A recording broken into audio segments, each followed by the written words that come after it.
రాష్ట్ర అభివృద్ధికి నిధులు ఇవ్వండి, పాలమూరు రంగారెడ్డికి జాతీయ హోదా కల్పించండి, విభజన హామీలను నెరవేర్చండి ప్రధానిని కోరిన CM Revanth Reddy, deputy CM బట్టి విక్రమార్క. ఢిల్లీలో మోడీతో భేటీ, 13 అంశాలపై రిక్వెస్టులు.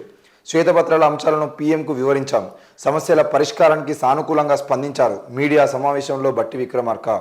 అది రాష్ట్ర ప్రజల స్వేదం, బాబా బామ్మరుదులు కాదు అని అప్పులు చేసి సమర్థించుకోవడం సిగ్గుచేటు అని చెప్పేసి బట్టి విక్రమార్క గారు చెప్పడం జరిగింది. మొత్తానికైతే రేవంత్ రెడ్డి గారును బట్టి విక్రమార్క గారు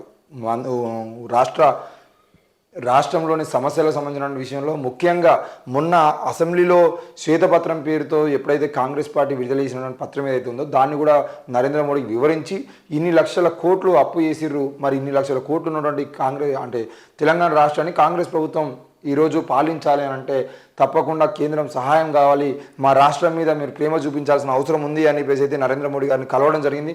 మరి రాష్ట్ర విభజన సమయంలో ఇచ్చిన హామీలు ఏవైతే ఉన్నాయో వాటికి కూడా అంటే రాష్ట్రాలకు విభజించినప్పుడు దాన్ని 10 ఏళ్ల పాటు ఇప్పుడు ప్రత్యేక హోదా ఆంధ్రాకి ఇస్తామని చెప్పేసి, లేదంటే ప్రత్యేక నిధులు తెలంగాణకి ఇస్తామని చెప్పేసి ఎప్పుడైతే వాళ్ళు ఆ విభజన హామీల చట్టంలో ఉన్నట్టుగా లేదంటే విభజన హామీల సందర్భంగా ఇచ్చినటువంటి హామీలు ఏవైతే ఉన్నాయో వాటిని తప్పకుండా నెరవేర్చాలి, పాలమూరు రంగారెడ్డికి జాతీయ హోదా కల్పించాలని చెప్పేసి అయితే ఈరోజు రేవంత్ రెడ్డి గారు నరేంద్ర మోడీ గారు కలవడం జరిగింది.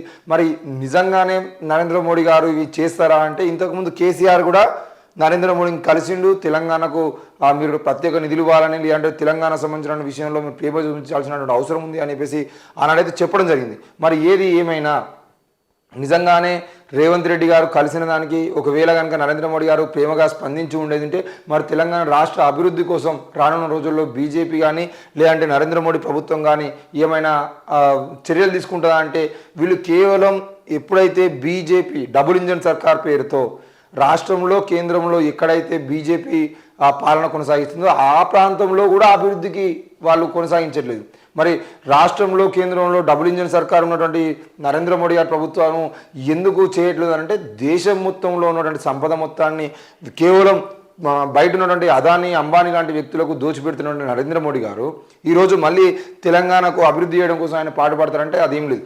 ఇక్కడ రెండో విషయం ఏంటి అని అంటే ఒకవేళ నరేంద్ర మోడీ గారు స్పందించి నిజంగానే తెలంగాణ అభివృద్ధిని కనుక ఆయన చేస్తానని హామీ ఇచ్చిన నెరవేర్చడానికి ప్రయత్నం చేస్తే ఈ తెలంగాణలో ఉన్నటువంటి ఖనిజ సంపద అయితే ఉంటుందో ఆ ఖనిజ సంపద మొత్తాన్ని కూడా అదానికి అప్పగిపోయేటువంటి ప్రయత్నంలో భాగంగానే నరేంద్ర మోడీ ప్రేమ ఉంటుంది తప్ప ఎట్టి పరిస్థితుల్లో నరేంద్ర మోడీ గారు ఇలాంటి స్వార్థం లేకుండా తెలంగాణ అభివృద్ధి చేస్తా అనే ఆలోచనకు మాత్రం రాడు.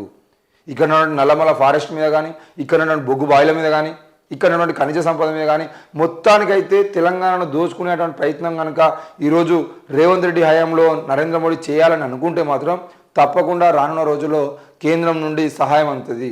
ఇక లేకపోతే నాకేం అవసరం, తమిళనాడు కానీ కేరళ కానీ తెలంగాణ కానీ ఆంధ్రప్రదేశ్ కానీ కర్ణాటక కానీ అభివృద్ధి చెందాలనే ఆలోచన బీజేపీ చేసేటువంటి అవకాశాలు లేవు.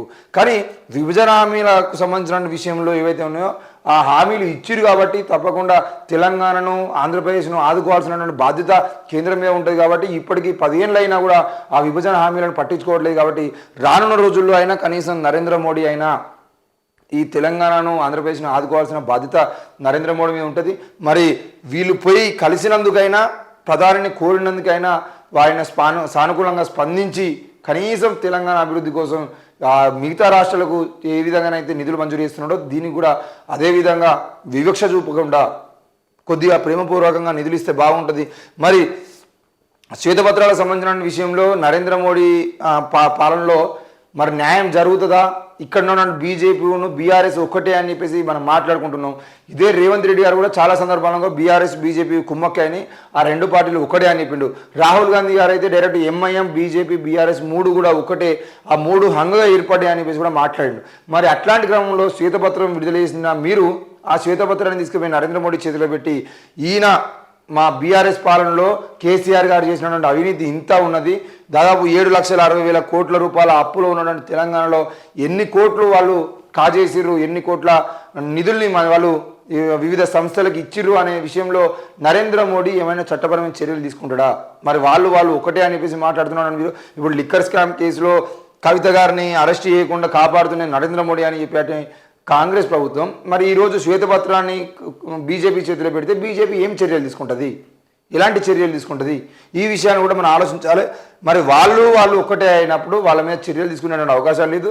తప్పకుండా శ్వేతపత్రంలో విడుదల చేసినటువంటి మీరు చెప్పినటువంటి అంశాలు ఏవైతే ఉన్నాయో అందులో అవినీతి జరిగితే ఆ అవినీతికి సంబంధించిన వ్యక్తుల్ని అరెస్ట్ చేసి వారిని జైలుకు పంపించి వారి నుండి ఎంత అవినీతి అమౌంట్ ఉందో దానికి డబల్ రెట్టింపులో ప్రభుత్వం వెనక్కి తీసుకునే ప్రయత్నం కేంద్ర ప్రభుత్వం కాదు రాష్ట్ర ప్రభుత్వమే చేయాల్సిన బాధ్యత ఉంది.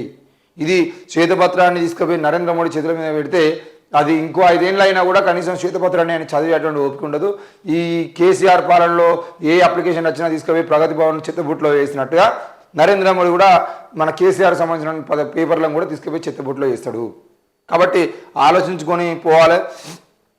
సమస్యల పరిష్కారానికి సానుకూలంగా స్పందించారని చెప్పేసి అయితే రేవంత్ రెడ్డి చెప్తున్నాడు. సానుకూలంగా స్పందించడం ఆయనకు అలవాటు. ఆయన సానుకూలంగా స్పందించినంత మాత్రాన పనులు చేస్తాడనేది ఏం లేదు. అదే ఇప్పుడు తెలంగాణకు సంబంధించిన విషయంలో ఏదైనా పని ఉంది లేదు అని అంటే తెలంగాణకు సంబంధించిన విషయంలో ఖనిజ సంపదలు బాగా ఉన్నాయి, వీటన్నిటిని అదానికో అంబానికో అప్పయ్యవచ్చు అంటే రేపు పొద్దున్నే నరేంద్ర మోడీ వచ్చి 4 రోజులు ఇక్కడనే కూర్చునే అవసరం అయితే.